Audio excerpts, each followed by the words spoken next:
दिनै पिछेका उपद्रव होइन, अनेक प्रकारका शक्तिहरू छन्। सरकारले एउटा कर्मचारी निकाल्यो अरे, ठुलो घाटा परेछ, कसैलाई छाती पिटिकन रोएका छन्। एउटा कर्मचारीलाई कारवाही गर्यो अरे सरकारले। त्यसको विधिहरूको होला नि, पार्लियामेन्ट बन्द गरेको छ। प्रधानमन्त्रीले आएर जवाब दिनु पर्यो। जवाब दिइसक्यो प्रधानमन्त्रीले, दिइसक्यो, सिद्धियो नि त। अब कहाँ पार्लियामेन्टमा जवाब दिनु थियो?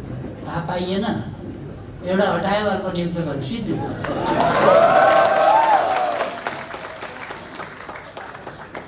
यसमा पनि फेरि मोर्चाबन्दी भुवा।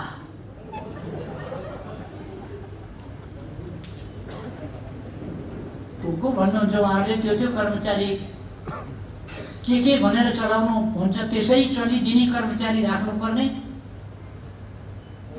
सरकारलाई असहयोग गर्ने, नटेर्ने, देशलाई अप्ठ्यारोमा पार्ने को छन् त्यस्तो राखिदिनु पर्ने। अनुशासनहीनता, अराजकता, राष्ट्रिय घाटा सबै सहनु पर्ने। र उहाँहरू के नै इस्यु पायौँ भनेर बोकेर हिँड्ने। यो हामीले बुझेका छौँ। उहाँहरू देशलाई एक पाइलो अगाडि बढ्न नदिन चाहनुहुन्छ, कानुन पास नदिन कोसिस गरिरहनु भएको छ। त्यसका निम्ति एउटा बहाना संसद अवरुद्ध गर्ने। सबैलाई थाहा छ 18 गते भित्र अध्यादेशहरूलाई विस्थापन गर्ने प्रतिस्थापन विधेयकहरू पारित भएनन् भने कानुन बन्दैन, कानुनको रूपमा रहँदैन, फेरि अर्को विधेयकको रूपमा जानु पर्ला।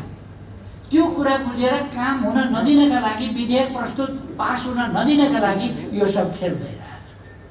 हामीले बुझेका छौँ।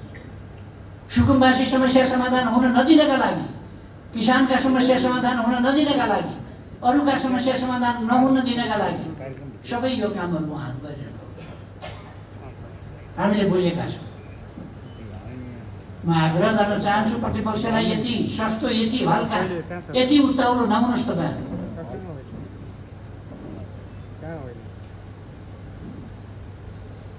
र प्रधानमन्त्रीको सम्बन्धमा जथाभावी पनि नबोल्नुहोस्।